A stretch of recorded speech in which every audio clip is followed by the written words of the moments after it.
So everybody, welcome to the CMD East, Original East District Tour. I'm Ward Miller. I'm Executive Director of Preservation Chicago. My gosh, we even have a 2-year-old as a member. That's fabulous. Welcome, everybody.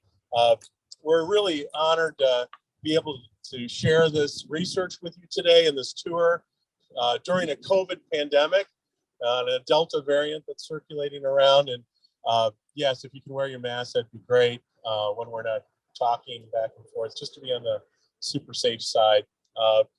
Preservation Chicago is now celebrating its 20th year. We were founded in 2001 as a 501c3 non-for-profit organization dedicated to preserving Chicago's built environment. And you'll oftentimes see us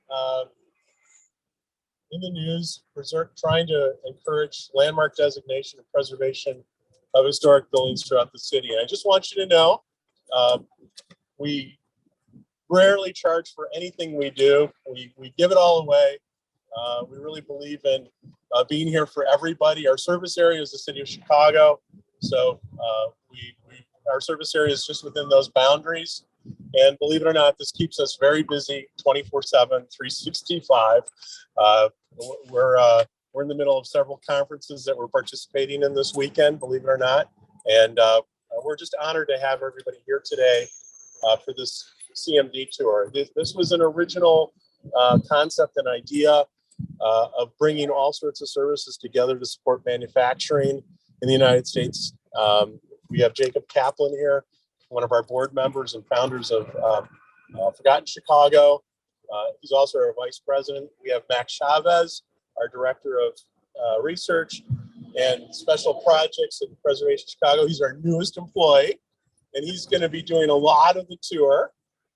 He didn't realize that until just now. We try to inject a lot of humor here at Preservation Chicago. Kathy Bond, our director of events, who organized this today, and Mary Lou Seidel, our director of community engagement. So give them all a hand. And we also have a former board member and preservation historian, Susannah Ribstein, here with us, and her husband and son, our youngest member of the tour.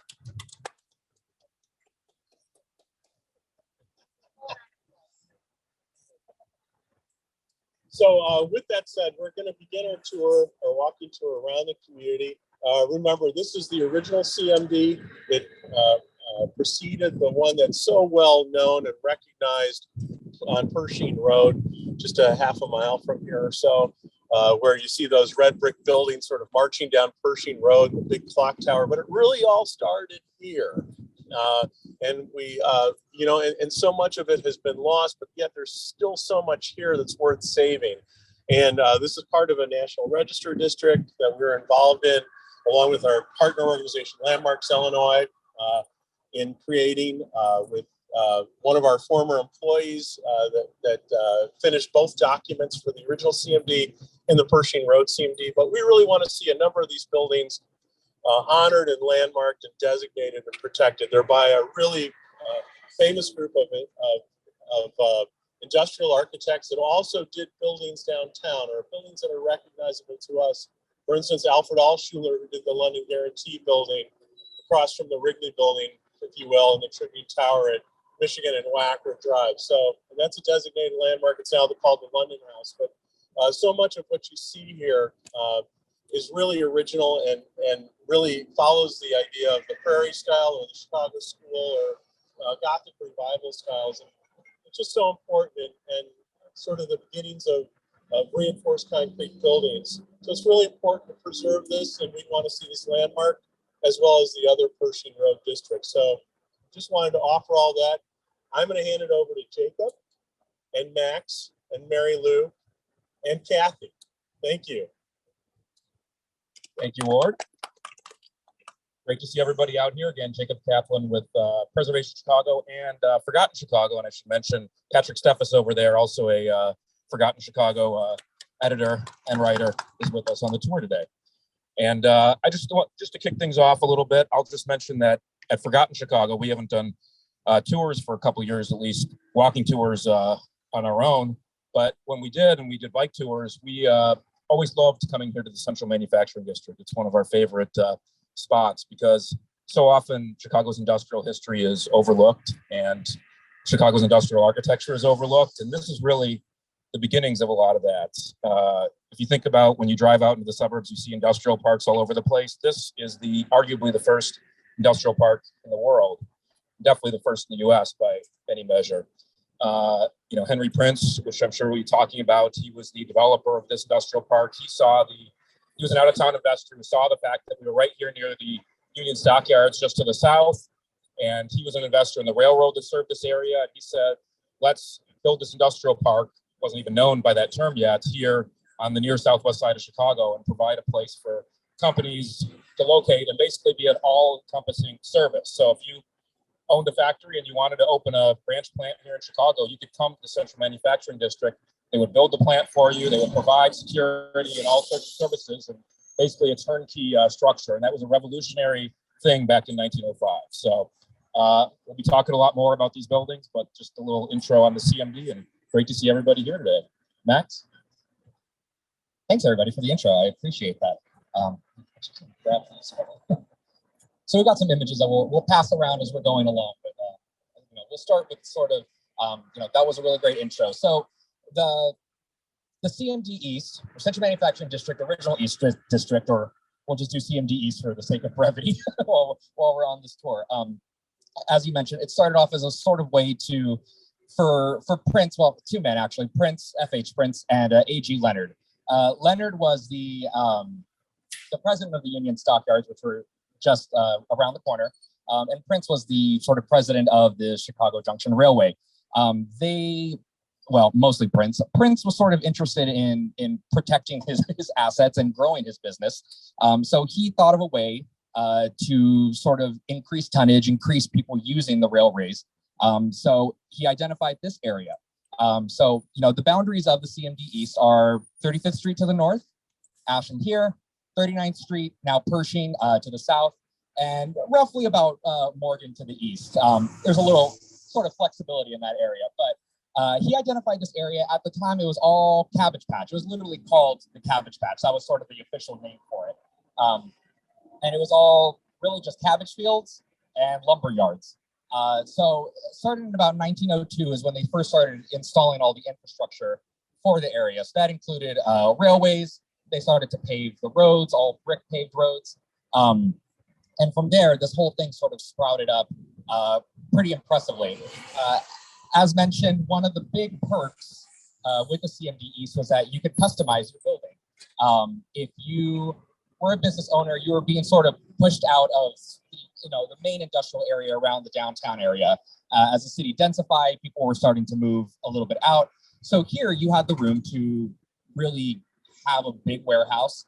It could be visually appealing. You could have sunlight. I mean, as a business owner who wanted maybe a humane sort of work area for your employees, this was the place to be.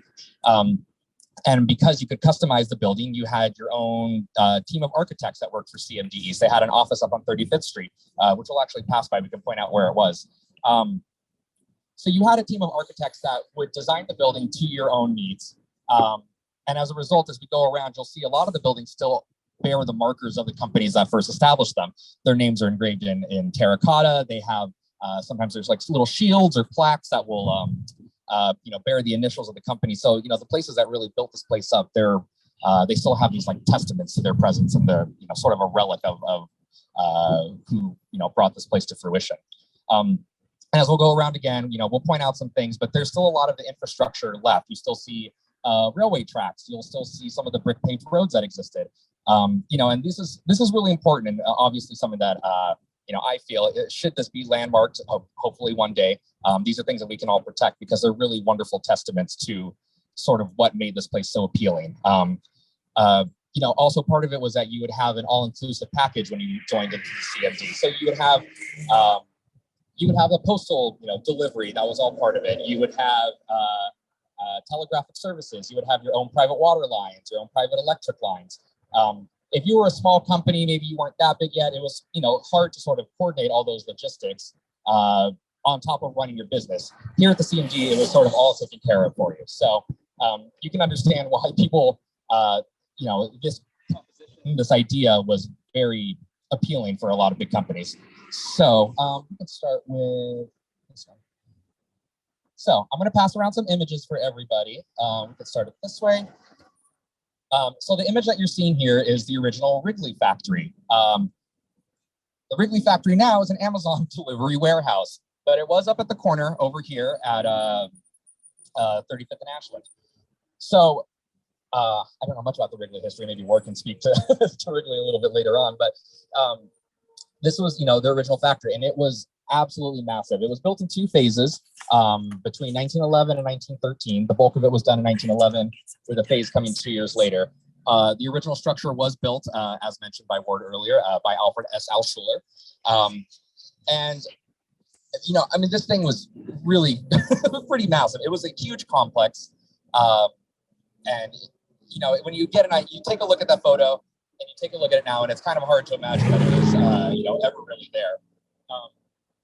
The history, well, I guess the past about 15 years weren't necessarily too kind to the Wrigley Factory. There was sort of a little bit of a debacle in terms of the, well, how do I put it lightly? In 2005, Wrigley announced that they were going to be moving out of the factory. And so the city of Chicago sort of offered up gave them an offer. They said, we'll pay you, using taxpayer money, to stay here. Well, you can open up additional facilities on Goose Island. Wrigley agreed to it. They said, sure, that sounds like a great idea. But the offer was never put into writing. So they took the money, and then Wrigley said, actually, we're going to sell the building anyway. So it was sold to a company who will probably come up a few more times while we're walking up and down Ashland. They owned essentially everything that you see here now, all this parking lot. These were, all buildings that were owned by the same company. And, wouldn't you know it, a year after it was bought, they said, well, there's some safety issues. We're going to have to demolish it.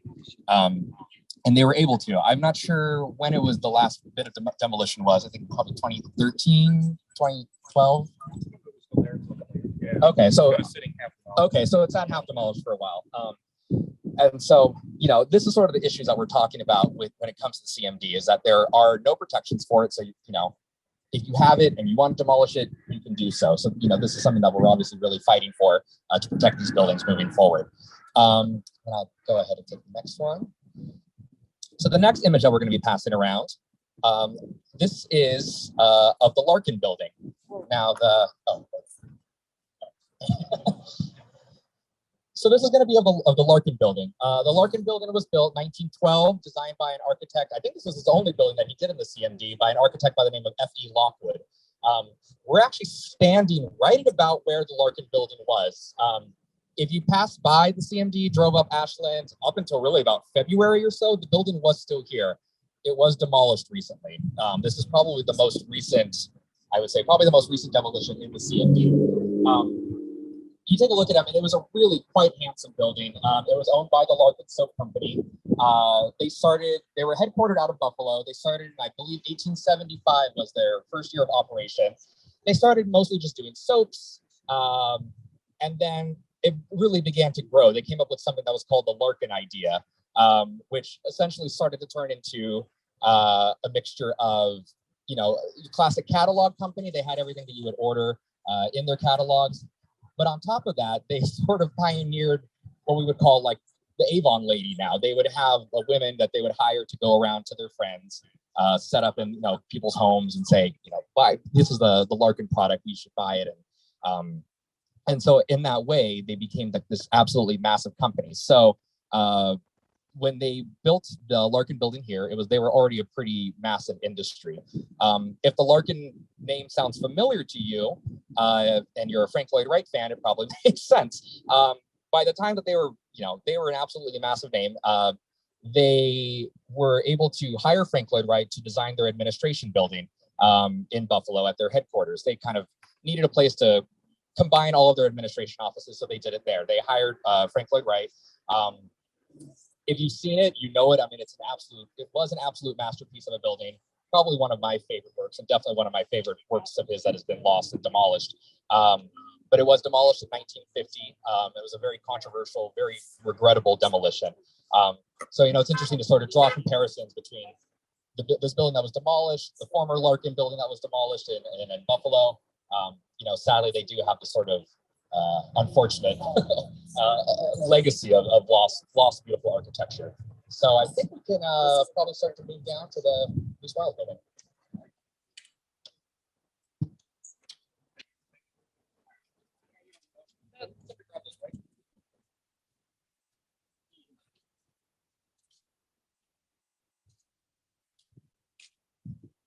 We're walking.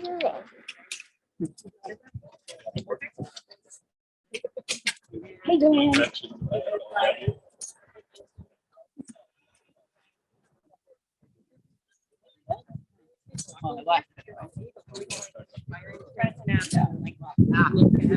Sorry, real quick, everybody. Probably noticed if you walk by the sort of the railroad spurs over here. So this is the sort of infrastructure that we're talking about. I can get out of the way. I'm stuck with the mulch. So this is some of the infrastructure that we're talking about. You can see that the tracks were built right up to the sides of these buildings.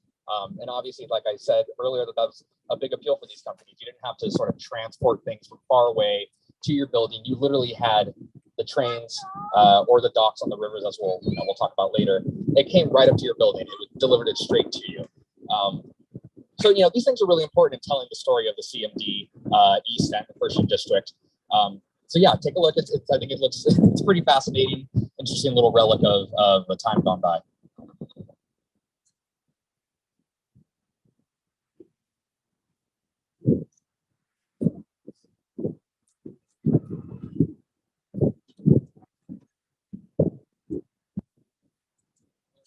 Here, I'll let you go ahead.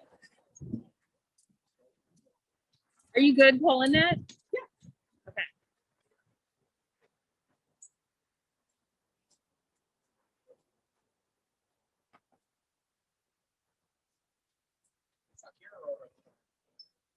You want to stop in the sunlight?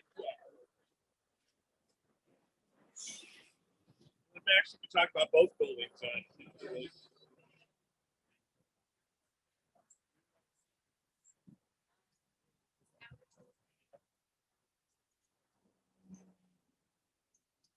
Nice and warm.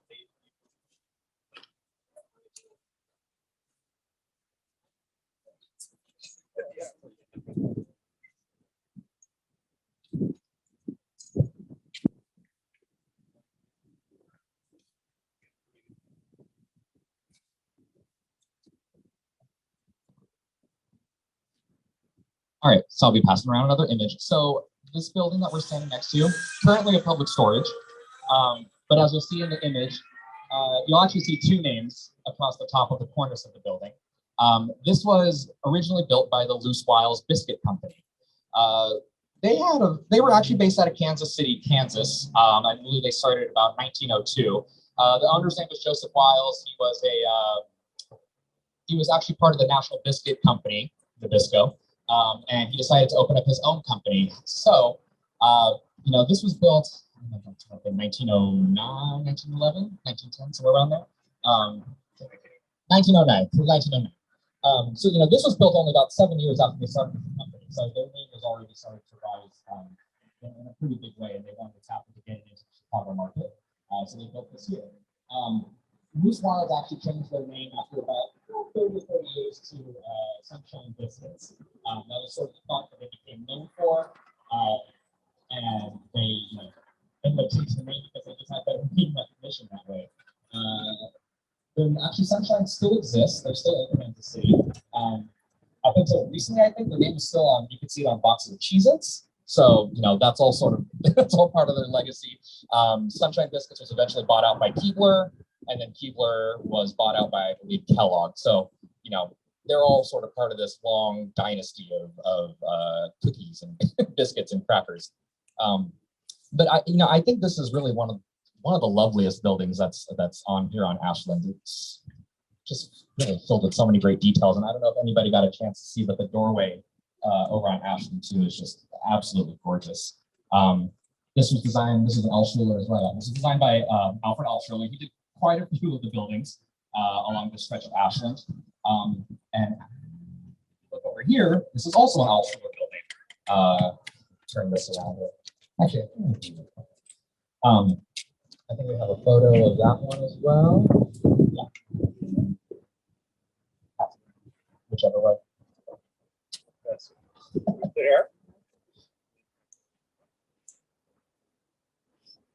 So this is also by Alschuler.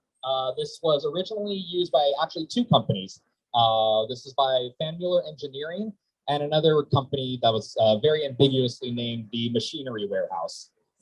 They both sort of worked in furnaces, heating products, just generally, it's just, sort of ambiguous industrial products. I think, as far as I'm aware, this is probably the longest building in CMD, and I think that's probably visually, what you see of the entire area, it really creates quite an impressive street wall of windows and brick. It's really quite a handsome building. And if you take a look at the photo that we're passing around, it really is just one giant, empty, sort of long warehouse space. Which obviously made it easier for companies moving in later. You could sort of adapt it to whatever your needs were, and that was a big appeal of these industrial buildings. So we can go ahead And it's front elevation. Yeah, and we'll take a look when we walk by. As Ward mentions, the front elevation on Ashland is really quite wonderful. Yeah, really beautiful building. And then you're done with that. Let's do that.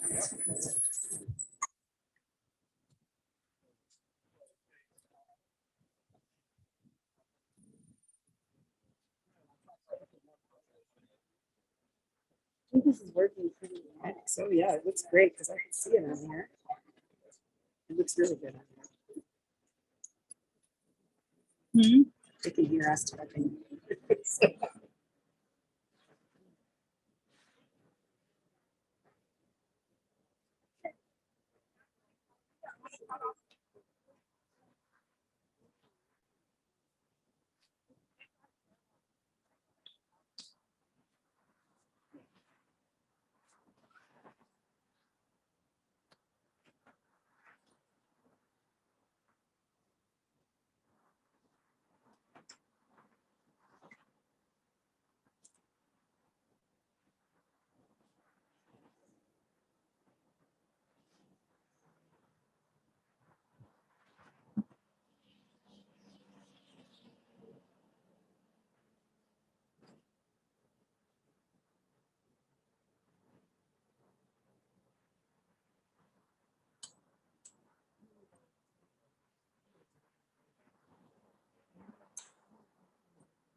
Really a beautiful statement. And you can see how this is so beautifully articulated with the facade, this detailing, the detailing that has elements of prairie and the classical revival style or that are integrated here in really a lovely facade. And of course, because of the trees and the close proximity of Ashland Avenue and its expansion, its widening over time, you really do sort of miss that this facade oftentimes by just driving by it. But this tour was intended to really make one aware of these really special buildings that are oftentimes overlooked by speeding cars flying down Ashland. These types of buildings really should be protected. As we mentioned earlier, Alschuler was a Chicagoan. He not only did buildings like this, factory buildings, but he experimented in reinforced concrete. And he was also, fabulous in his downtown office buildings as well, like the London Guarantee building, like the Harrison Hotel, a number of structures that are in the loop, that some of them are recognized as landmarks, but we really need to understand and protect and honor this great history with designation of either this entire district or the remaining buildings that are standing in this area. Which would really help tell that story, share that story, if only designated a landmark. And of course, the National Register recognition of this district is a first step in that.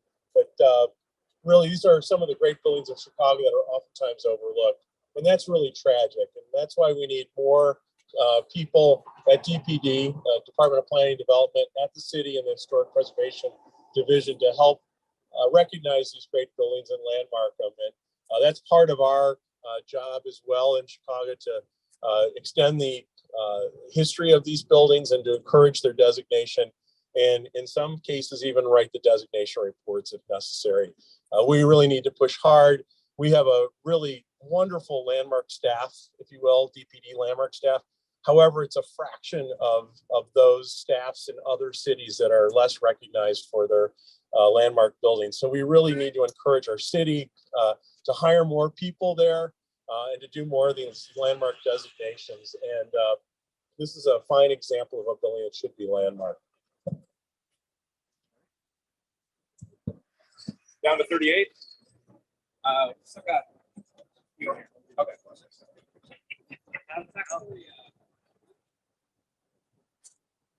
me to hold something?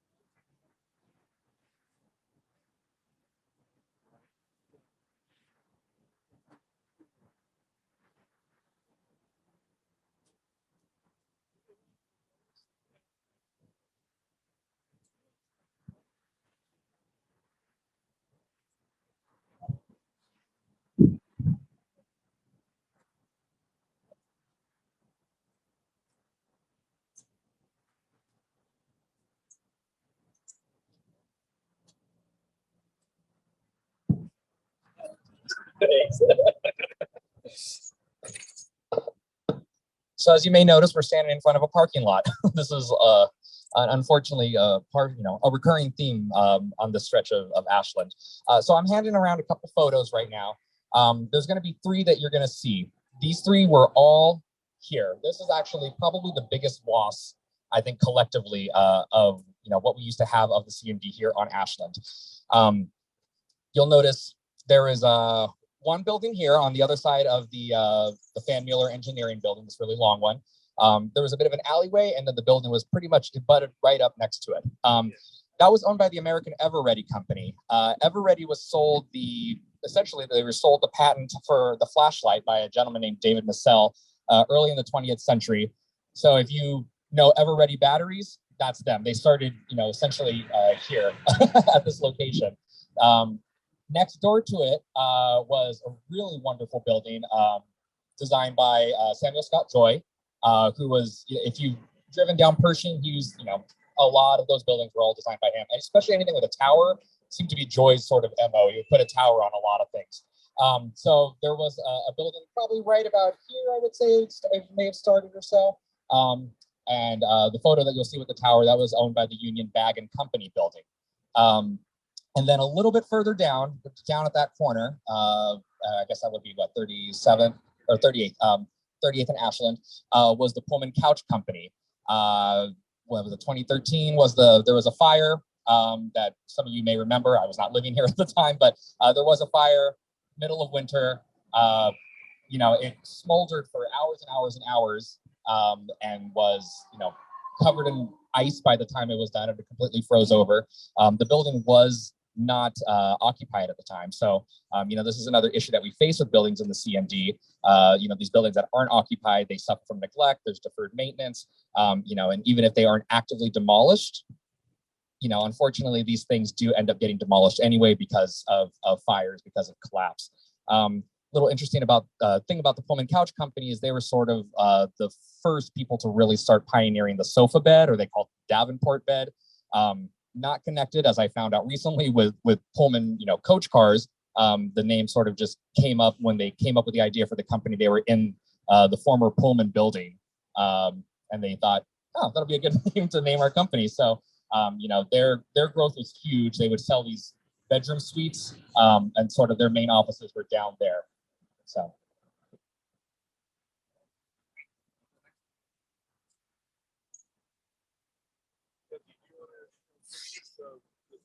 We've got him on here. Okay. Good.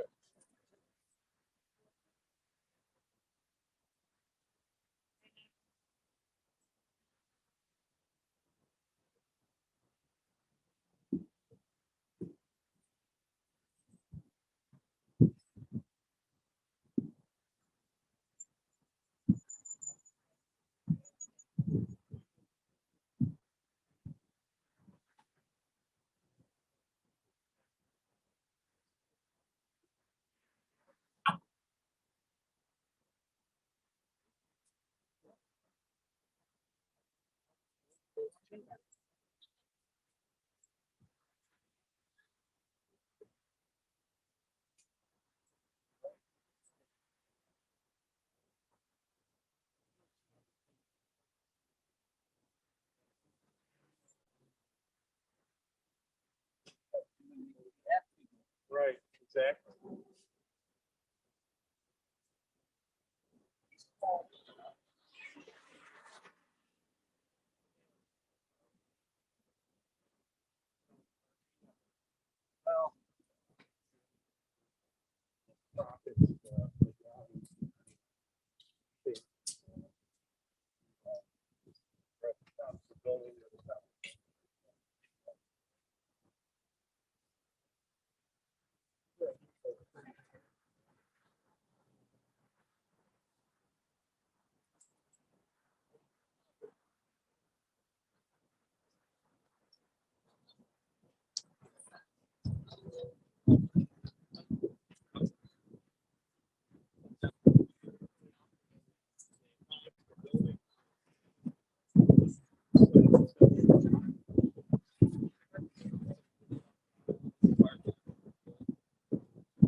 Great camera.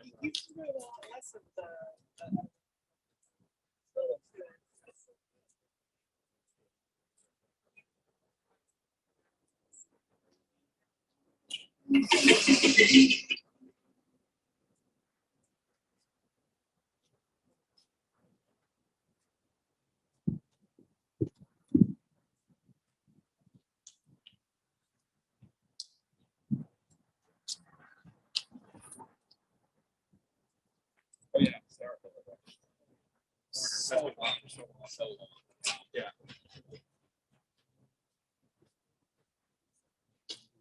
Before you begin.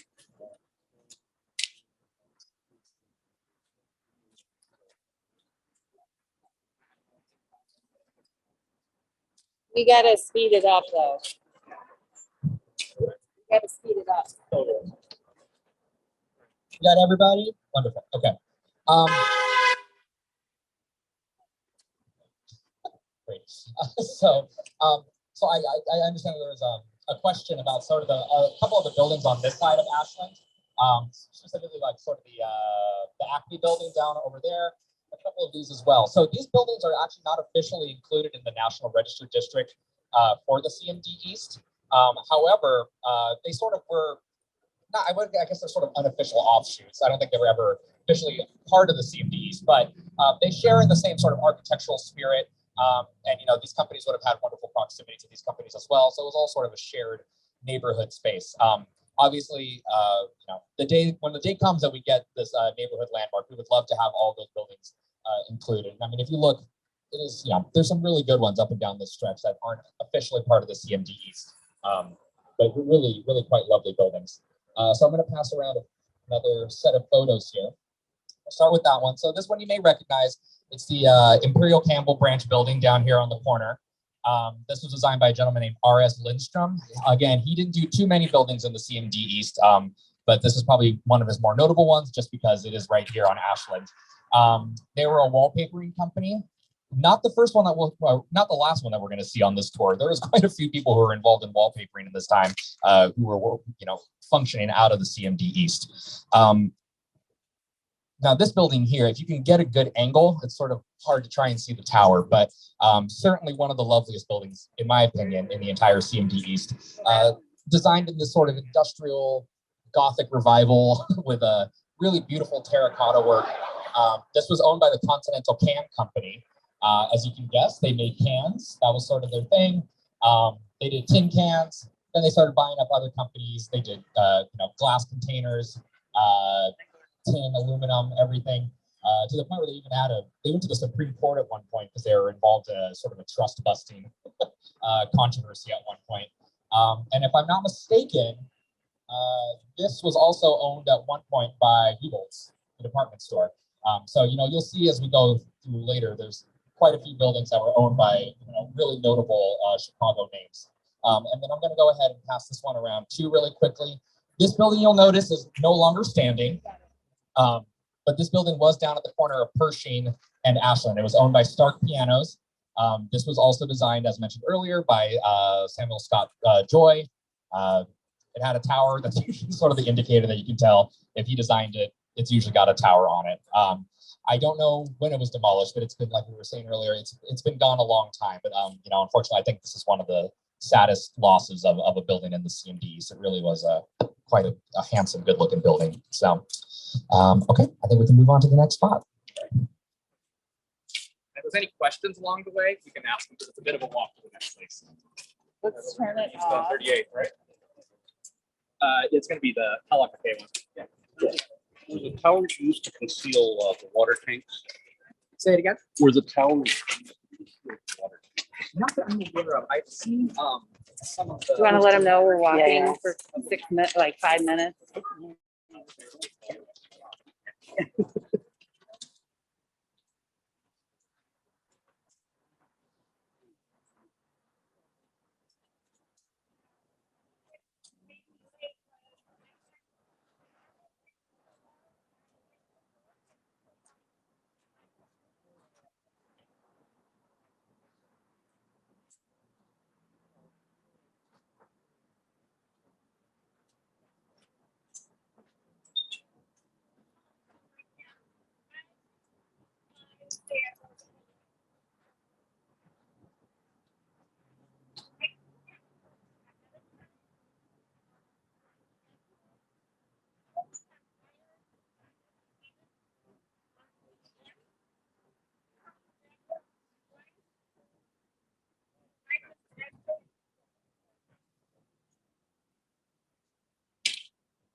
No, it's like a.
Is it okay? Yeah, good, thanks.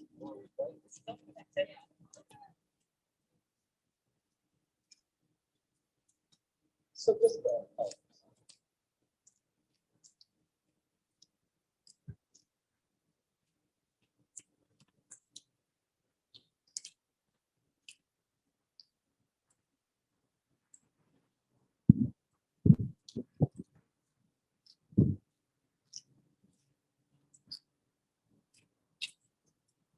So I just wanted to point out something really quick. It's not a building per se, but if you take a look up this alley, and if you can get a little bit further in as we're walking by it, it does create a really interesting sort of wall of buildings.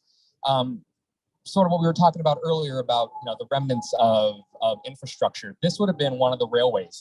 So if it's more obvious if you take a look at it. So I recommend looking at this area on Google Maps when you get home, because you can actually really see the curve of all the railways. So if you look here, it would have followed down here, it would have gone across the street, and then it would have curved. So this building over here is at an angle, and it's actually starts to curve around the side. The railways would have followed this path all the way. And there's another building that we'll see a little bit further up where you'll see it's a pretty straight rectangular building, and then the little corner of it starts to curve, and it would have been following this exact same railroad path. So there you go.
Good. That's looking good. Oh, the sky, my God, it's beautiful, right?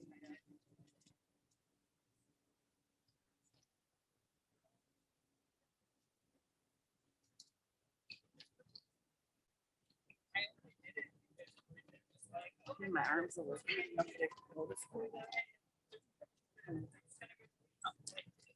I should have strapped it on my head.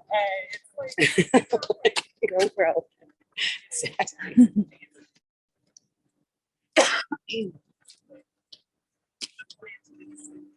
Easy job.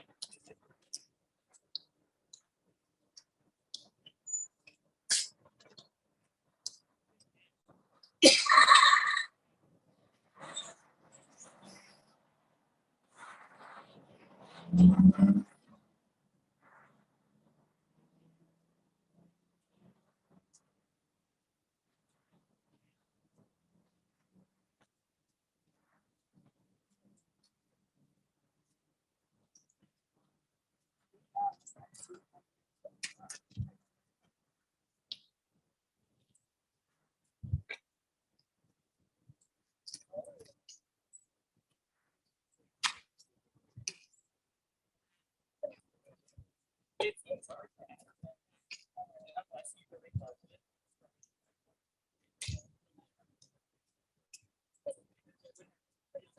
don't know about that. It sounds like an adventure.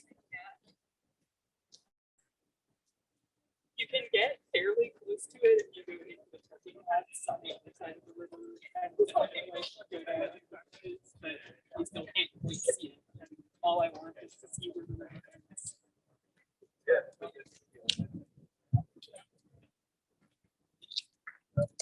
Yeah. A few of us, but Wow, cool. Yeah. do it.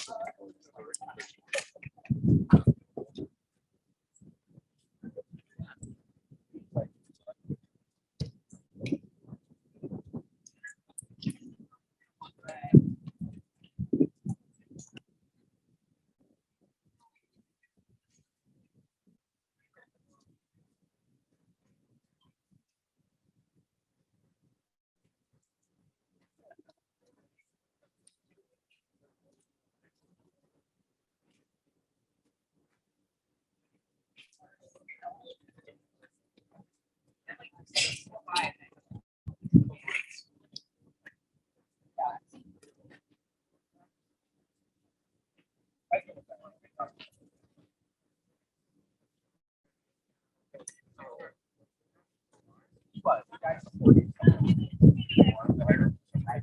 A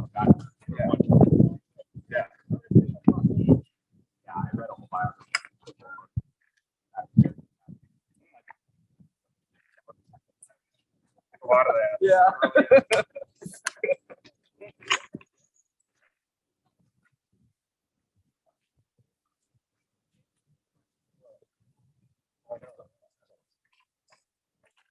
Everybody here all right?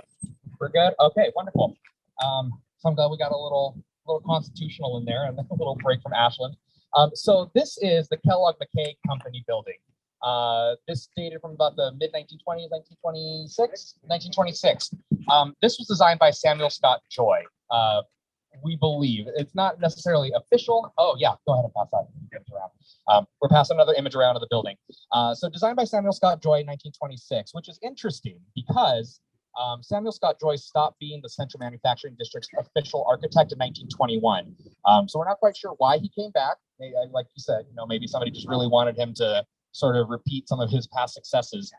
But you can sort of see it, especially in these shields that line the piers at the top of the building. That was something that he did pretty often on a lot of his structures. And if you look really closely, you'll notice that there's a K, an M, and I think 2 small C's, or at least 1 C. Obviously stands for Kellogg Mckay Company. Again, the name doesn't exist. I don't believe it exists anymore on the sort of little entryway plaque over there.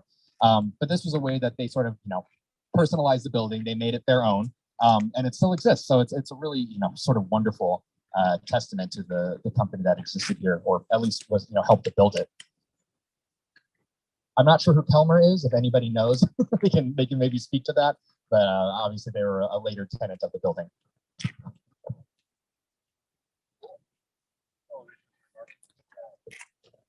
And take a look at the entryway when we pass it. It's covered up, the little placard above, but the sort of design around the entrance is really, really lovely.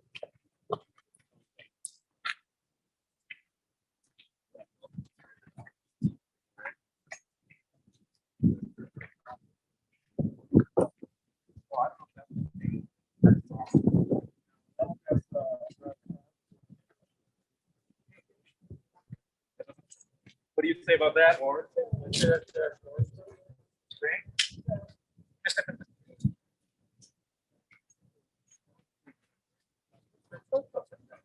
Yeah. Oh, and this Comer company's been there forever now. They have a plaque on the front. It's a metal plaque, been there a long time. Comer coming up here.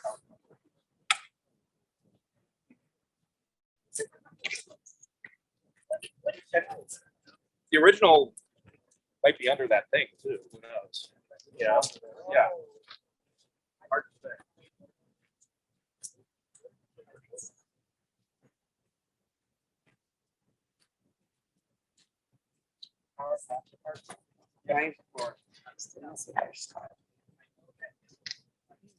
It's so cool to see all these different windows too. Like everything in glass block.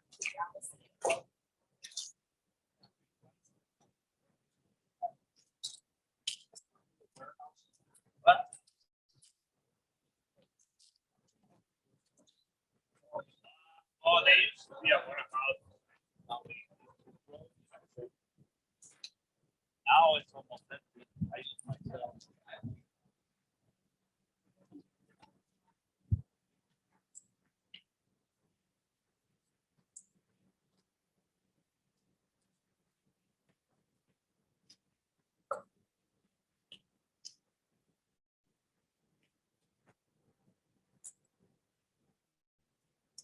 Could you do me a favor? Sure. Could you go remind Max when we're just walking a long way to make, trying to know to turn the power of the amp off so it doesn't push feedback? So no, just so it doesn't run out of the battery. I can do that. Thanks.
only went out of business in 1992. Yeah, you get from the Chicago store or where? Mm-hmm. Is it a hat box stop? What is that?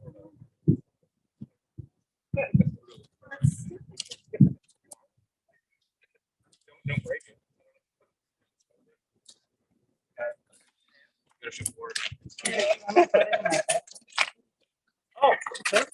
Hello. Okay. So I'm Susannah Ribstein. I'm a former board member of Preservation Chicago, and a former resident of McKinley Park, and long-term person interested in the CMD. So Preservation Chicago asked me to chip in a little on the tour. I'm going to give Max a break for a couple spots on Iron Street here. So first stop is the Standard Sanitary Building. This is 3716 South Iron, also designed by Alfred Oschuler. I think this is one of everything that Max was talking about with these buildings being branded content for the people who built them. I think of it as like, this was a very modern, exciting thing to be here. You have a good view of the infrastructure that attracted them. And to give an idea of, so Standard, you can still see it on toilets and sinks and such. It's now the American Standard Company, still in business. And I think it's sort of exciting to give some context to this building. So this was built in 1928. The Standard Company was founded in 1875 in Pennsylvania, sort of at the beginning of indoor bathrooms. By the teens is when you really started to see bathrooms more like how we know them today, with porcelain and exposed plumbing, as opposed to things being hidden in cabinets and stuff like that. Oh, I think there's a car coming. So Standard Sanitary was sort of like at the head of the industry. They invented the one-piece toilet, built-in tubs, combination faucets that mix hot and cold water, tarnish-proof, corrosion-proof chrome finishes. It's like everything that makes the bathroom what it is today, these people invented. And like as a celebration of the incredible public health advancement that was. And I sort of feel like this particularly elaborate white terracotta entrance kind of speaks to what the fixtures that they made also sort of in keeping with that. And very cool. So I think we're going to go on to this building, 3700 South Iron. Oh. And real quick, if you see the images, you'll notice that there used to be a giant S at the top of the building. There used to be one over there, and then on the sort of southern facing side of those corners. I don't know what time they were removed, but it's unfortunate. It sort of doesn't complete the full image.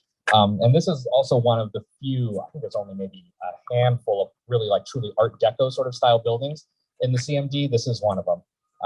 And even then, it's sort of toying with some other elements around the doorway that are truly fully Art Deco, but this is probably one of the more really faithful ones. I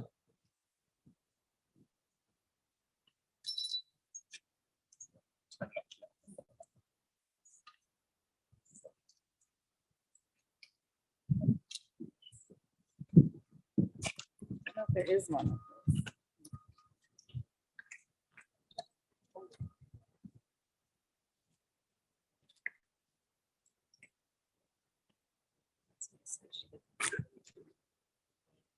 I didn't get it on here. But...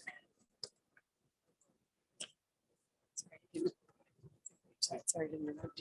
Oh, yeah, we're here.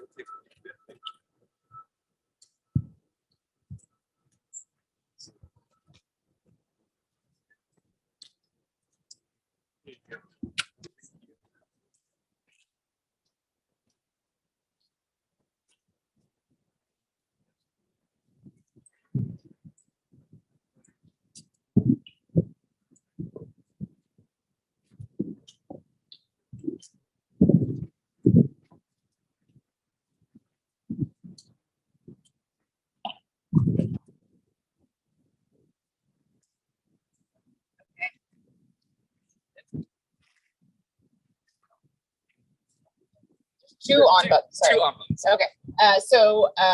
Another lovely entrance here. Some other elements have been lost on this building, but it is still being used, which is the most important thing. And it has a nice sign. So I'm not actually sure how to pronounce this. Troco nut butter. I always wondered if it was like peanut butter or something. The nut is the coconut. It was a margarine company. It was a butter substitute, but they advertised it as being superior to butter because it was like half the price and more buttery tasting than most margarine. Max dug up some great advertising copy. Oh, so this was also designed by Scott Joy. Did this have a tower on it? Did you? No tower. Yeah, okay. So for once he didn't put a tower on it. In about 1921, so a few years earlier than the building next door. And yeah, Troconut, they made margarine, and it had milk in it. So I think that was one of the reasons that it was more butter-like. But this was a time when, you know, prices of things were starting to go up, and something that you used every single day and you needed for nutrition and calories being cheaper, it would be a very popular thing. And they advertised it with palm trees. It was made out of coconuts. So that's Troconut. Max, do you have anything to? Nothing else about this one. No. Okay. We're good on this. We're going to move on to 3648.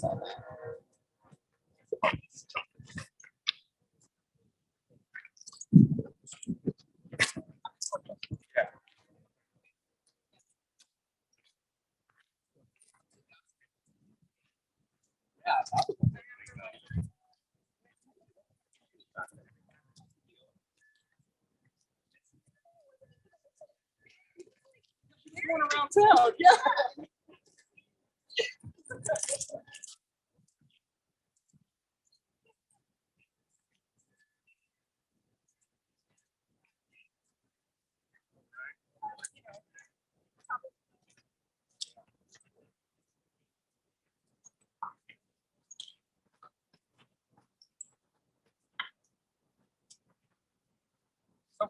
Oh, here we go. Finally, it's on. Okay. Real quick, and I have an image if anybody wants to see it really briefly, but this parking lot used to be home to the John Lucas company. They were a paint company. They were a paint company based out of Pennsylvania, and a longer story that we can't afford to get into right now, but the president of the company did have a very well-publicized affair with a mistress that ended up becoming sort of this salacious news item the early part of the 20th century. But yeah, the building used to be standing right here. And then earlier I mentioned that there was a building that had a curved side to it that would have followed the sort of outline of the train tracks. And it's this one here. So you can kind of see this back annex sort of breaks away from the rectangular floor plan of the building. And if you look down at the bottom, you can kind of see where the overhang sort of shed loading dock area would have been. So the train would have pulled right up to the back and they would have loaded the products right in there.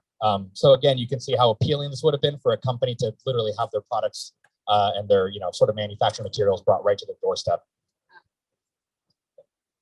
So this is actually for another address that's a little farther along, but while we're stopped and talking about this, the Great Central Warehouse building was 7616 South Iron. So we're passing through a lot there. But I thought this was a really interesting building because it was sort of like pioneering this idea of a shared warehouse, that this company built a warehouse for other companies to use. And they advertised it as this, great efficiency that you don't have to build the warehouse yourself. You don't have to pay for a space you're not using, et cetera. And part of the appeal was the train is right there, the connections to the Chicago Junction, which in addition to the physical proximity, the other benefit is that you could put really small loads on it. You didn't have to fill a whole car. You could put small amounts of stuff. And this was all the business model that supported the Great Central Warehouse. And the same business owned, what was it called? The Courier League Warehouse, which was at 427 West Erie. Not there anymore, but in that sort of former industrial area off the river. So this was something that was happening all over the city. The one downtown was more for people who were working only in the city of Chicago. The one here was designed for people who had business throughout the greater Midwest because they had greater reach with the train connections and such. And yeah, they're in there talking about this plan to build this warehouse. It's really great sort of testament to why the CMD exists. They was not only the train, but also the central bank that was here and the mail service and all of the infrastructure that the CMD organizers put into place to attract businesses, attract the central warehouse business, which in turn attracted all of their customers to use it as well.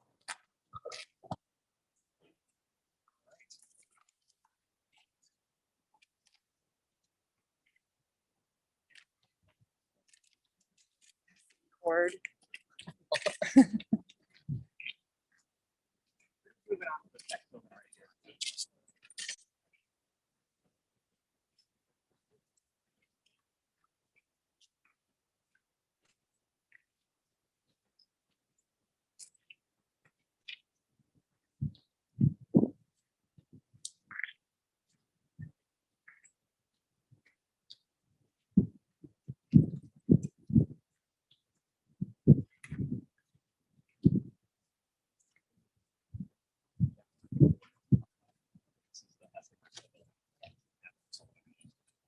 Oh, okay.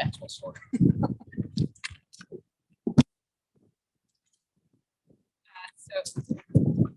Yes. So 3636 South Iron. I think I and maybe also Ward are going to say a few words about this. It was built for the S.A. Maxwell Company. By R.J. Dwen was the architect. I think Ward is probably going to talk more about the architecture. Built in 1914. So this one's a little bit earlier, and you can tell by looking at it. It's a little bit simpler. It has sort of like prairie style type details. S.A. Maxwell also made wallpaper. You mentioned wallpaper earlier, and they made like roller blinds. And this building is another example of one. This sort of corridor here is, I think, kind of a pilot of what you would like to see in the CMD, with the buildings being reused for 21st century tenants. So there's all kinds of uses in this building right now, all kinds of tenants. Ward. All right.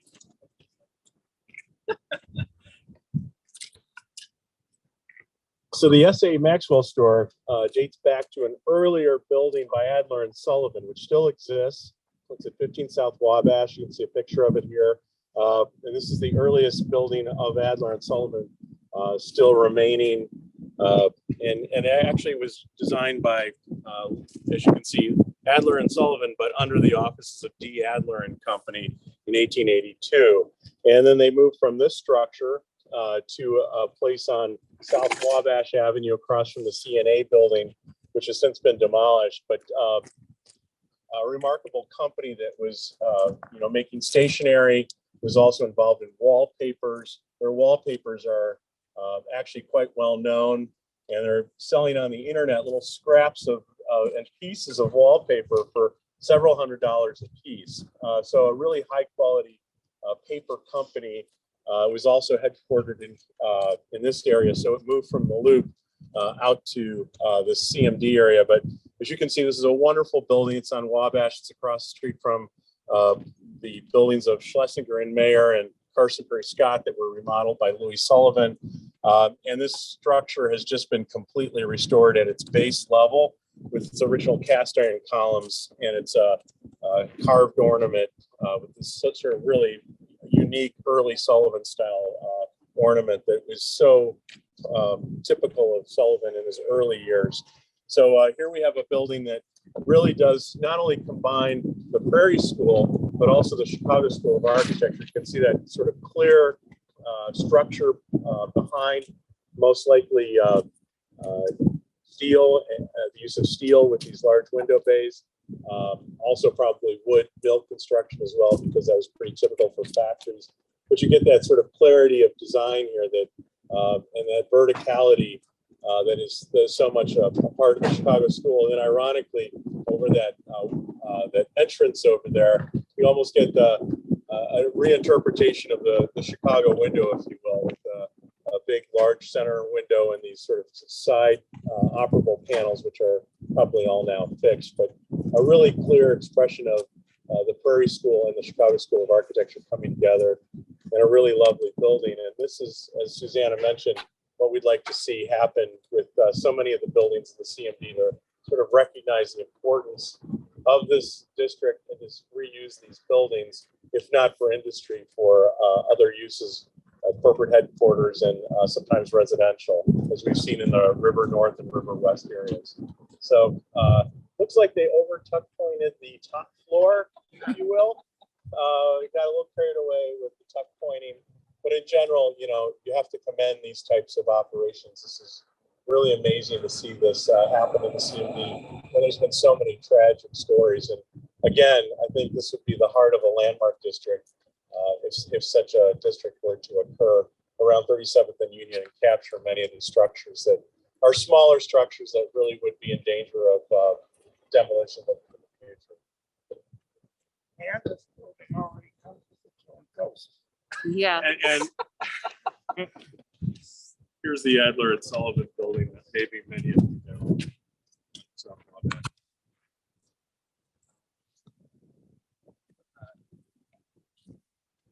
All right, so if everybody will turn around and take a look at this beauty right here. If you can sort of look at the archway over the door, you'll probably recognize a very familiar name, or at least the remnants, sort of a ghost sign of a very familiar name. This was owned by the Walgreen Company. This dates from 1927.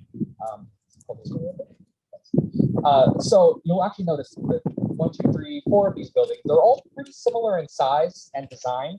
The only one that didn't come from 1927 is the one down to the very far right. That actually is from 1925. These were all designed by, at the time, the CMD's resident architect, Abraham Epstein. He went by a few names, and he had a few different firms. He was Abraham Epstein, A. Epstein, later A. Epstein and Sons. And they actually still exist today. They're now mostly known as a pretty prolific engineering firm by the name of Epstein Global, I think is what they're going by now. Epstein had a really wonderful, sort of fascinating, that classic, you know, American dream story. He wasn't born in the United States. He came from what is now today Ukraine. His family fled to the United States, facing persecution. They came here, and he ended up going to school here in Illinois, and then eventually became. There's a car coming, everyone. He ended up becoming sort of the chief engineer for the CMD. He worked under the architect we mentioned earlier, Samuel Scott Joy. He worked there, I think, for about a decade or so before Joy and everybody else in the architecture team was like, okay, you're extremely talented. You probably should be doing your own thing. So in 1921, Epstein became the chief architect for the Central Manufacturing District. As far as I'm aware, he's the longest running architect for the CMD. He did it for quite a few decades, and it's really fascinating to see. We'll point out a couple other Epstein buildings along the way, but it's fascinating to see really how his understanding of different sort of design styles evolves. You know, if we start with this one and a couple other of these other buildings, they're really more of a sort of a squat Gothic revival, industrial version of Gothic revival that he plays with. But he ends up really starting to delve later into other styles, art moderne, mid-century modern. It's a pretty impressive career, and even up until now, I mean, you know, he does, or at least his company does, still pretty contemporary looking buildings. But you know, it's wonderful to see that a long-lasting architecture firm who did, you know, all sorts of buildings. I mean, the Union Stockyards Bank building on Halstead was designed by A. Epstein. The International Amphitheater, which is now demolished, also designed by him. And if you've ever been to, I just went, but if you've ever been to the Abbey Resort on Lake Geneva, also designed by the same firm. So, you know, they were doing this for decades and decades and decades. And that story all starts, you know, right here. So.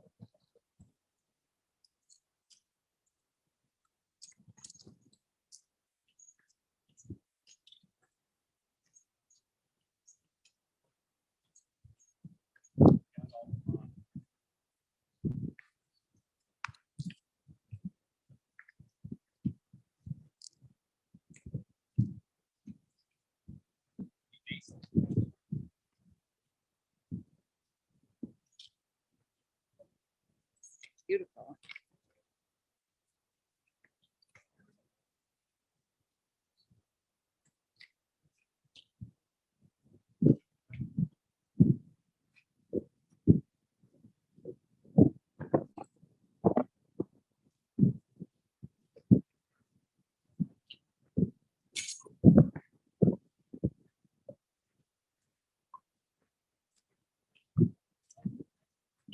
Okay. I love that.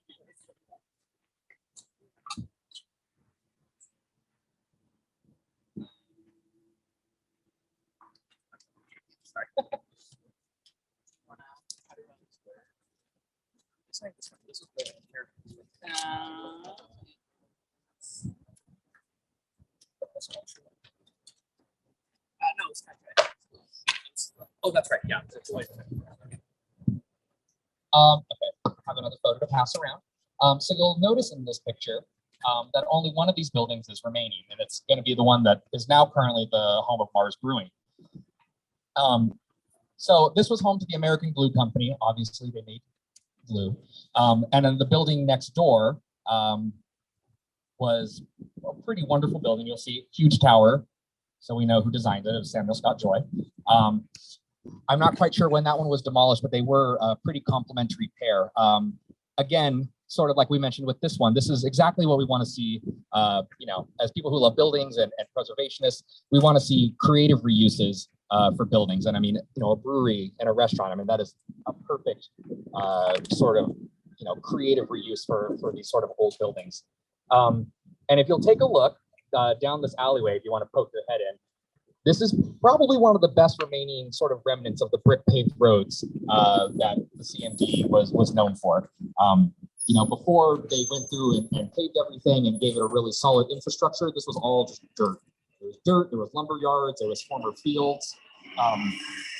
So you can imagine as a business owner who came in and all of a sudden you have, you know, beautiful lampposts and paved roads and manicured sidewalks, how, you know, unbelievably appealing and you know, the aesthetics of it must have been like, yeah, sure, we have, it's an industrial park, but I mean, this is not one of the most beautiful sort of neighborhoods you've ever seen. So yeah, I would highly recommend it. It does feel like a very old version of Chicago down that alleyway. And again, you'll notice the railways. These are still the original tracks that are remaining. And further up the road, you'll see them sort of cross around. And again, if you look on Google Maps, you'll see buildings a little bit further back, but they also follow that same sort of railroad cutout. So.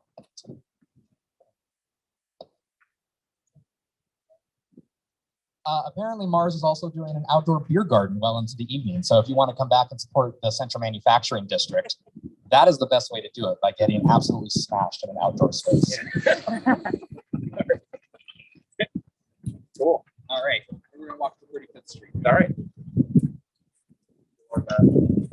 Sidewalk side.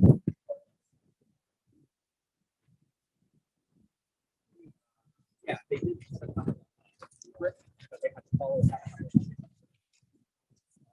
For sure, turn it off for this part, just because it's a long one. Thanks. But yeah, after that, this one. We open it too.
I don't know. See anything?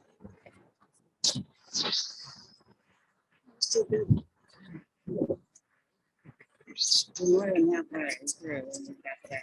Okay, let me get back up.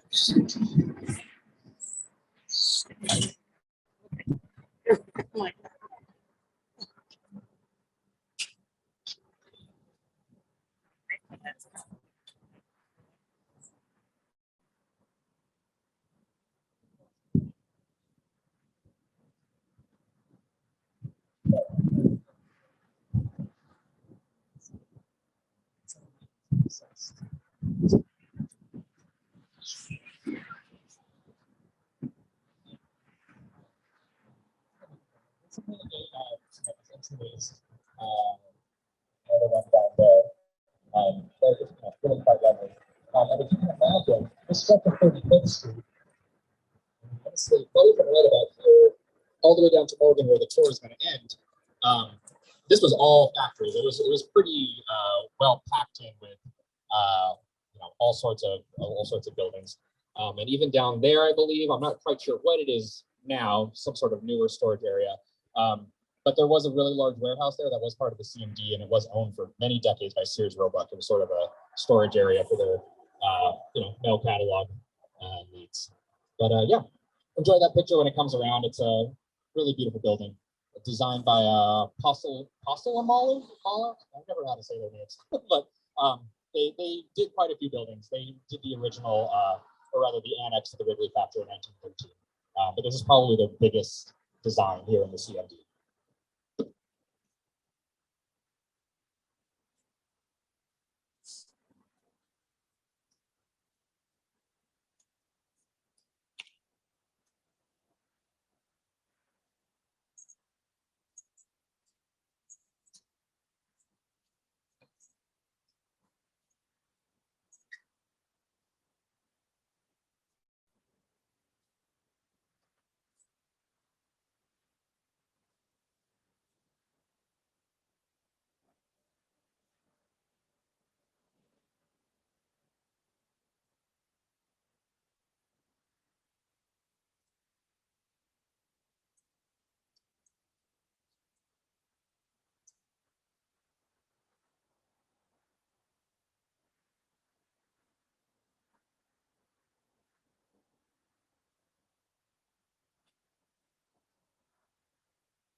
So just want to make a brief stop here. We're, of course, here on the 35th Street Bridge over the South Fork of the South Branch of the Chicago River, otherwise known as Bubbly Creek, famous for its wonderful status as one of the most polluted waterways in the country for many years due to all the stockyards crap that was poured into it.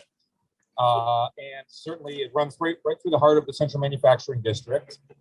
It's not a navigable waterway, so it wasn't used for that, but it's always been a sanitary type ditch of sorts. But I do love how here you have these buildings that really kind of front along along Bubbly Creek and kind of echo it. Particularly the one across the street that's now the Bridgeport Arts Center. How it follows the curve of the river is very attractive.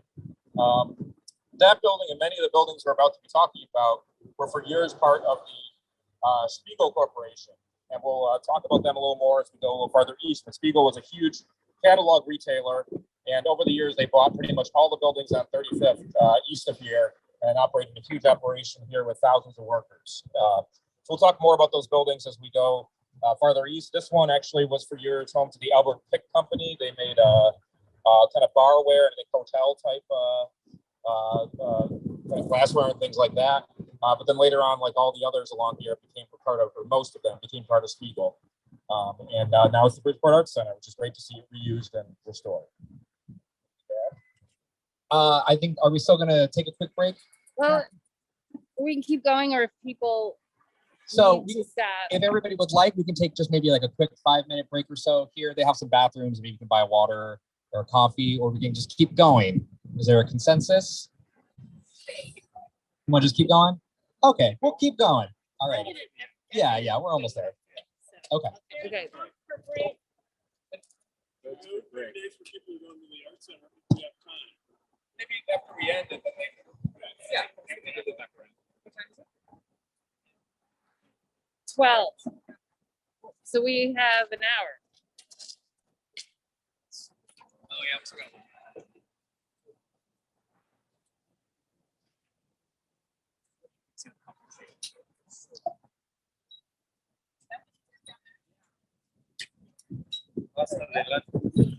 Sí, porque está.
It kind of like switched. Is it right side up on the? It is. Oh, okay. Gotta make sure.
this outdoor structure here is one of the few kind of modernist modern structures that we're going to look at on this tour. Obviously, a lot of them we've seen this in the teens and 20s. This particular factory here, which is a biscuit company, which still in business, was constructed in 1947. Would you object to that?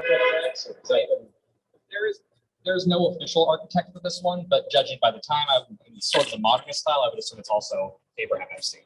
Probably a good guess, considering the fact that Epstein was the district architect at that time. But yeah, it's just it's unique for the fact that it's still obviously in business by the same company that built it, and also the fact that it's one of the few examples of the Art Moderne style of architecture here in the district. Now, some of the later districts that were built by the Central Manufacturing District farther out in the city, there's a lot of buildings of this style, but there aren't that many in this original tract of the industrial district. So it's unique for that. And also across the streets, you direct your attention over there, another building called the Acme, our second example of this. We saw one on Ashland across from the CMD as well. So just wanted to point that little building out. It's great to see the stonework remains. All right. Go down and check out the bank. Oh, and a real quick side note, if you're also interested and you like Art Moderne and that sort of whole era, there is a building also designed by Abraham Epstein on Pershing on the very south side of the Columbia Pipe and Supply Company. It's really beautiful. It's one of my favorites in the area. It's a little far, as we couldn't get to see it today, but you know, if this is sort of your style, you like the streamlined, modernist portion of it, I would highly recommend checking that one out. It's pretty wonderful.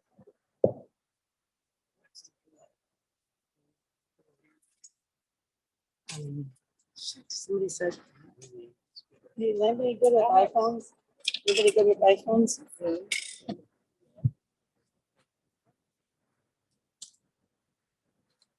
He said to take the screen rotation off or something. We don't want to leave it. Oh, now it seems like it. I don't know what I did. I think it's better. Oh my gosh, thank God. Okay, let's see how we do it.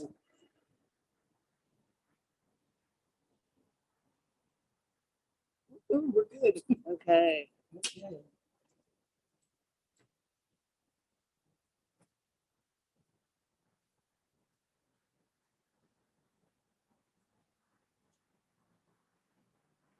Really cool building.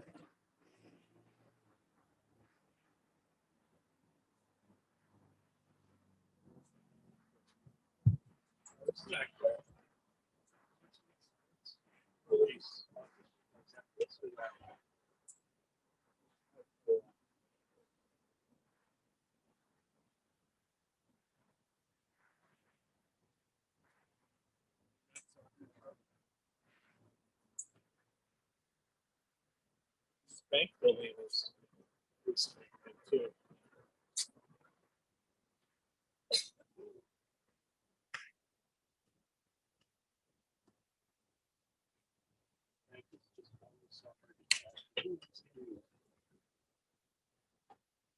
Out for lease, yikes.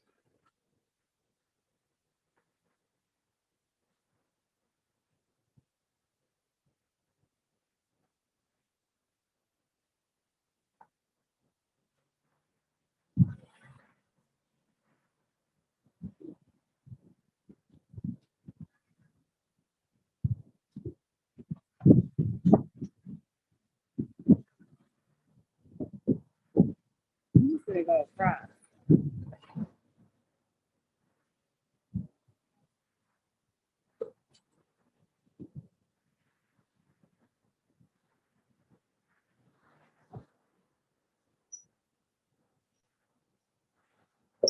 The exterior is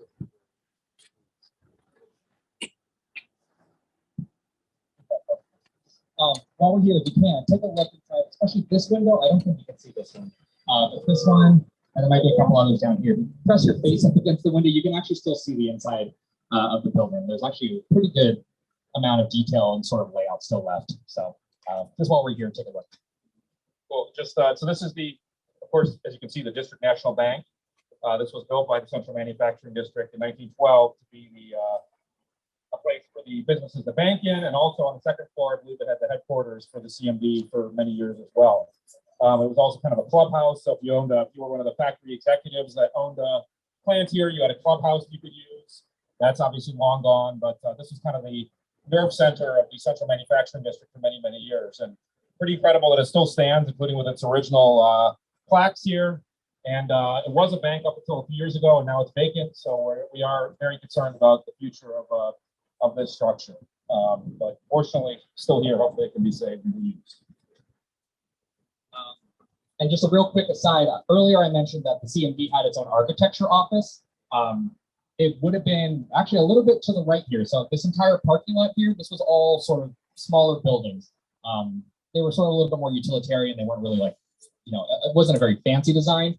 But if you can imagine that this whole sort of section down here was all buildings. And one of them was the main architecture office, also offices for the engineer, the original engineer at the time, E.W. Sproul, was his name. That all would have been exactly right here. So, yeah, I think we can walk on this side. And again, take a look inside when you get a chance.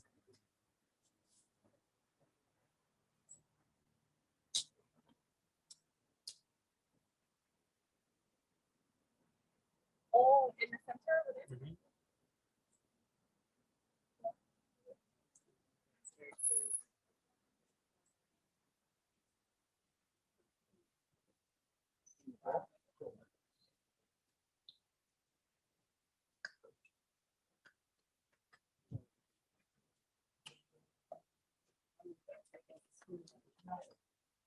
Okay.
Got our camera?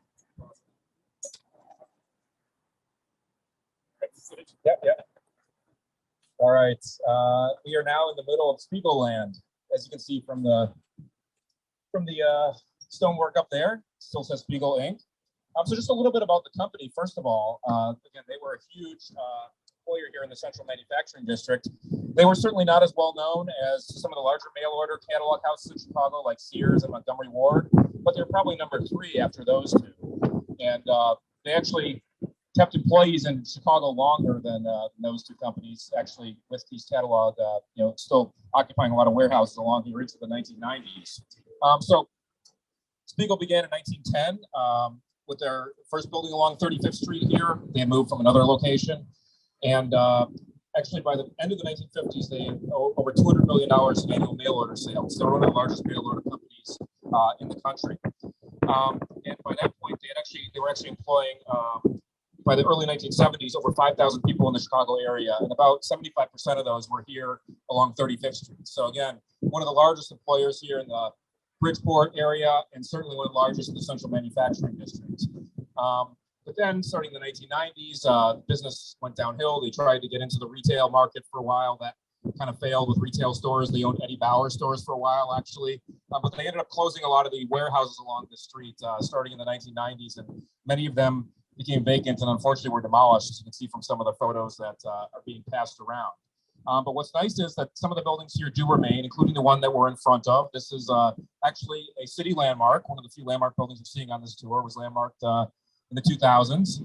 And this was originally constructed as a two-story building, which you can see from one of the photos we're passing around in 1936, 1937 by Batty and Kip, firm I wasn't really familiar with prior to reading about them. And then in 1940, our friends Abraham Epstein added the addition on top and added the additional floors. But this is kind of a great example, another example of streamlined modern style architecture. And it's just great that the city was able to landmark it. It stood vacant for many years, but it is now reused, it looks like, for various uses, which is good to see. Also, the buildings across the street were part of Spiegel as well. The one here that's now the Joby Arts Center was part of Spiegel. There was a bridge across the street in this area that connected these couple buildings that are no longer standing. And the Chip Light building over here, this massive reinforced concrete structure, was part of Spiegel. You can see it looks like a huge warehouse. Built originally, part of it was in the 1920s, then added on to in the 1960s. And it's kind of, I guess you'd say, the tallest building in the central manufacturing district. Spiegel is also notable for another reason. I'll have Patrick here from Forgotten Chicago tell you about that. Thank you. Thank you. Oh, is it on? Thank you, Jay. Yeah, real quick. So one of the more famous employees of Spiegel was Michelle Obama's mother, Marion Robinson, who worked here for many, many years.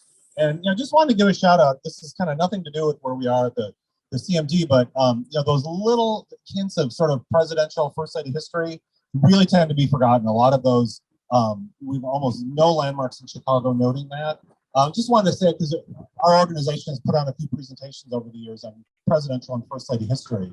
And even with Michelle Obama's mother, Marion Robinson, her childhood home was destroyed several years ago. No notice, no attention. I found it by finding an old phone book and looking at the address on Street View, and it was there one year and it was there gone the next.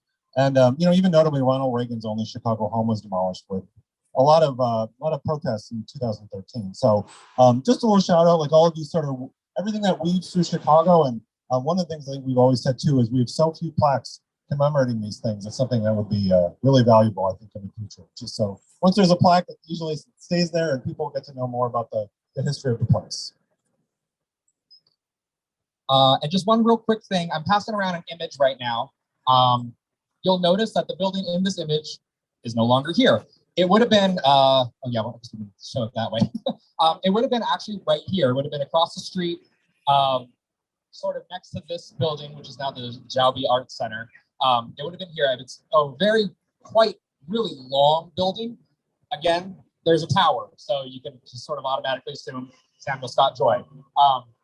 This probably would have been the tallest building, I think, in the area at the time.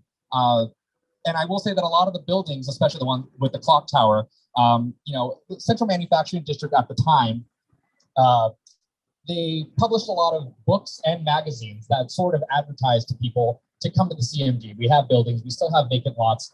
And so, you would have letters of sort of endorsement from the companies. They would say, before where we worked, it just wasn't working. And then we came to the CMD and wow, things have really turned around for our company. And in the advertisement for the John Magnus Company building, which again was another sort of mail order catalog business, their whole selling point was, this building, we have a view now. It's an unobstructed view. You can see in every single direction. Wow, like what a luxurious thing that we've been gifted by the CMD. Thank you to all the business owners and everybody for granting us the sort of elevated status along 35th Street. It's a real shame that one's gone. It really would have been quite beautiful. So it would have been standing, right here. This all comes in different pieces, but if you do go around the backside, there's a little alley. There's a little corner over here, and you can tell it's probably from, I would say maybe the 30s, you said. There's still one little remnant of the building that remains. It's from the 30s. It's pretty fascinating to see it all sort of piecemeal stuck together. And then just real quick, this building also would have been owned by the Dearborn Chemical Company when it first opened. There's some pretty wonderful old photos that you can see of the inside of the building where they have these employees rolling around big barrels of chemicals. But yeah, they stayed here for quite a while before, like you said, being eventually taken over by the Spiegel Company. So, all right, we're gonna head on down.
We work our way. I agree.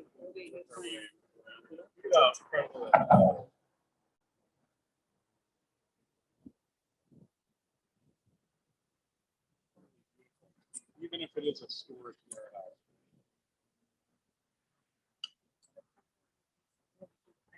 Yeah. They've invested in it. It's one.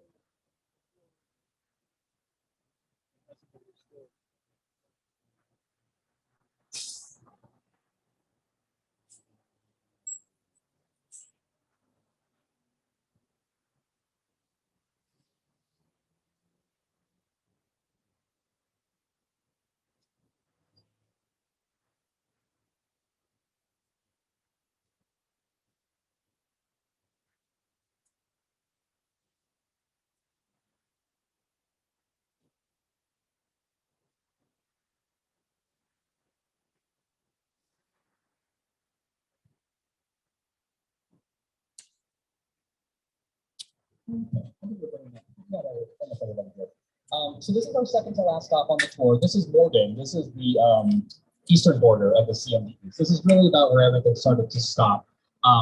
Again, like I mentioned earlier, there was a couple other additional properties that we identified that sort of feel secondary, sort of ancillary CMD structures that aren't officially part of the CMD or not on the National Register District that do go a little bit east of here, but ultimately this is sort of where the CMD stops. And this one is a personal favorite of mine. I think it tends to be a personal favorite for a lot of people because it's just so different from everything else that we've seen. This is the Transparent Package Company. They ended up going by two names. They first started off as a Transparent Package Company, and then they ended up shortening it just to TPAC. What essentially their one thing was that they did sausage casings. that's really what they became famous for. Is they just made really durable, easily manufacturable sausage casings. They were actually connected with the Oppenheim casing, Oppenheimer, I always forget which one, casing company, which was also a really well-known casing company at the time. And their warehouses actually would have been just a little bit further down the street. If you make a right, they face out sort of towards what is now the alleyway. And they had an entire sort of warehouse that ran up the back of this building with, from what I can tell on the old maps, there was sort of an underground passage that connected the two together. But this was, the year on this one is a little murky, I will admit. I think 1942 seems to be the earliest mention that I can find of them having offices here. So we're thinking early 1940s. Abraham Epstein, again, this is an Abraham Epstein design. This one is really, I mean, for the 40s, it does sort of play a little bit with like more heavily Art Deco sort of elements, I think, up at the top, while still sort of incorporating, you know, your Art Moderne simplicity. This one is really quite lovely. And again, it's being used today by a couple companies. I'm not quite sure, is it a mortgage company and a couple other businesses, but again, still being used today, which is what we love to see. And if you get a chance, take a look through the door into the lobby. It really is beautiful. Yeah, it's beautiful. I would love to get inside one day, but I don't know when that will happen. But yeah, take a look inside. Really, really gorgeous.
Much glare.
It's just a really approach. But this is one of the earlier buildings. I think this one dates maybe about 1907, 1908. 1908. This was the home of Westinghouse Electric Company. Probably a name that you recognize. Obviously, I think they're actually still around in whatever sort of form that they've taken. But in its earliest heyday, I believe they were sort of a competitor to Thomas Edison and his entire electric company. But this is one of those more simple buildings. There's no architect sort of attached to it. I've never been able to find one. It's early stage of the CMD. I'm not sure if they even had one that was specifically working at this time, but yeah, again, sort of just reinforces, I think, what makes the CMD really, really special and really important, especially not just in Chicago history, but also American history. That you had these really huge name companies that were, starting here. Again, like I said, Westinghouse, and that is a huge American corporation, and this was one of their earliest locations. So, we talk about how people drive by this all the time, and it's not necessarily a neighborhood that you're walking through on your way to something. People drive by and they don't see it, they don't know it, they don't know about the history. But I mean, this is really sort of one of those great, nexuses for American industrialism. And so many of the things that we see in terms of how industrial parks developed and how warehouses developed, it all started here. And so I think this is a really wonderful example of it, of something that is, maybe a humble brick building. You may pass by it and not even really sort of register that it's anything extremely significant. But, this is one of the earliest buildings in the CMD, and it was home to, one of the great American corporations of the early 20th century. Yeah, I think it's really, really wonderful. And again, there's another building across the street you may have noticed when we walked past it. It's got just a really wonderful, sort of terracotta entrance there. Again, something that is not necessarily considered part of the CMD, not anything that's included in the National Register, but I think it still shares in that same spirit. Obviously of being an industrial building, but also having that same sort of stylized appearance that you see elsewhere. Really, really beautiful. So I think that about wraps up the report for us. Are there any questions?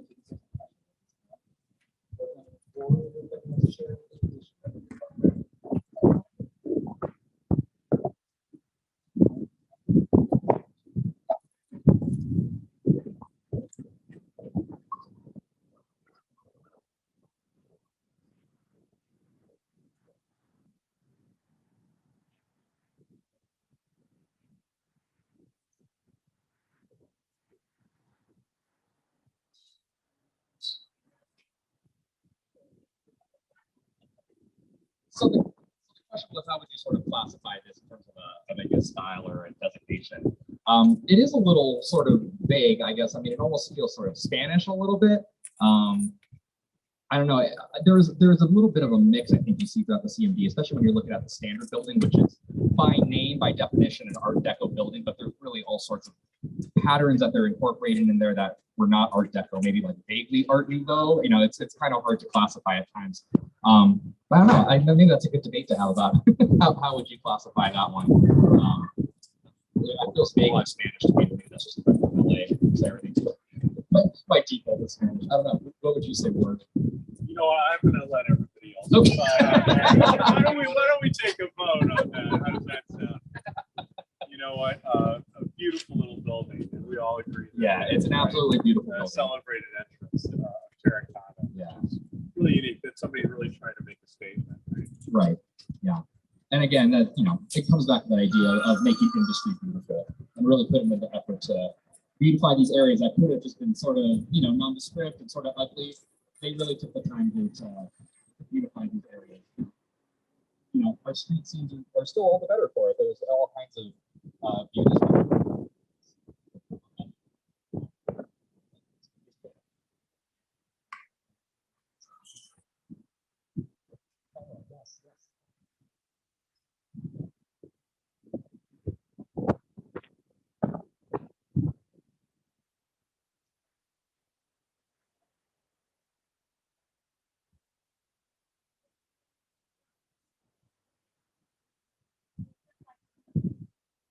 Old churches, old residential buildings that have so much more detail and I would say thought put into it than, let's say, the Amazon.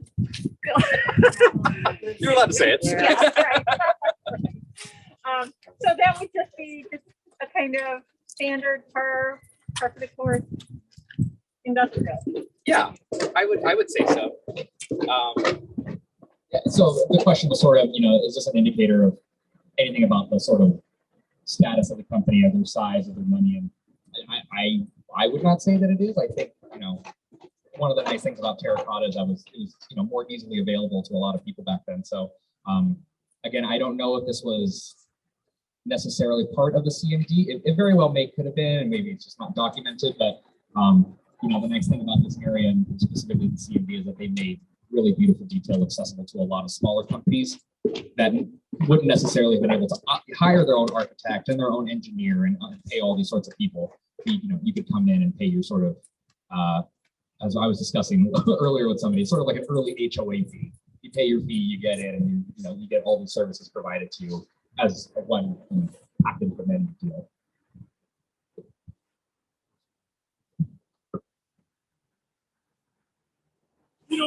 Building on that idea, I think you see a certain pride of ownership in your company and your building with these kinds of structures. It is amazing that they're modest, and yet they make an incredible statement about the quality of maybe the product. It's reflected in the building and its architecture, which I think is really important.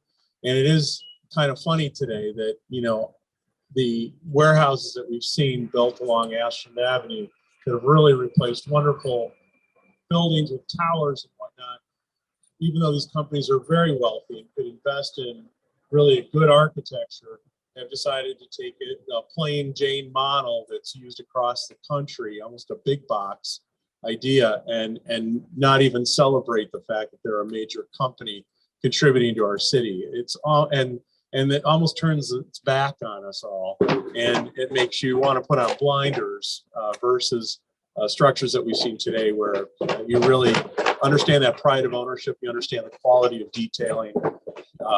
So much has been lost, as you can see, but yet there's so much here worthwhile that we really need to elevate the CMD, both districts really, to encourage their landmark designation and preservation.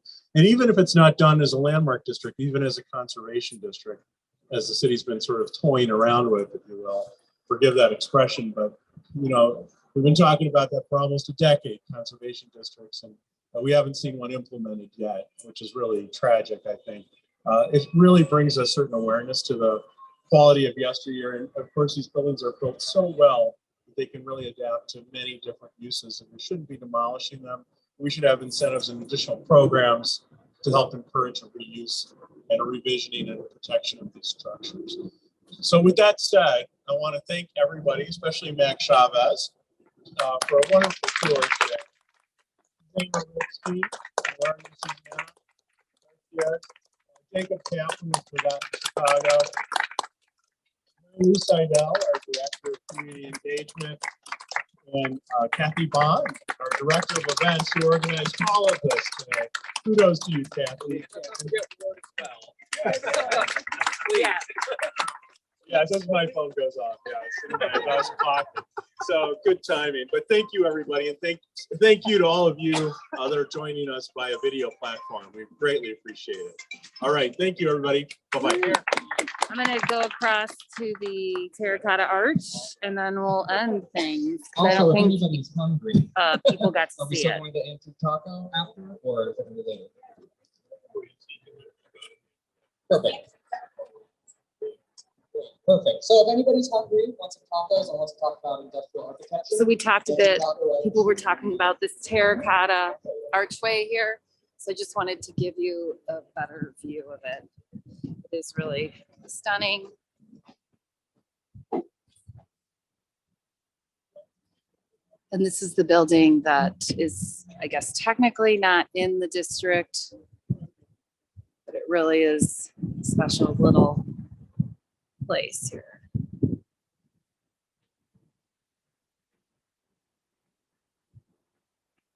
All right, and I think we are signing off. Thanks for joining us. And we hope to see you soon.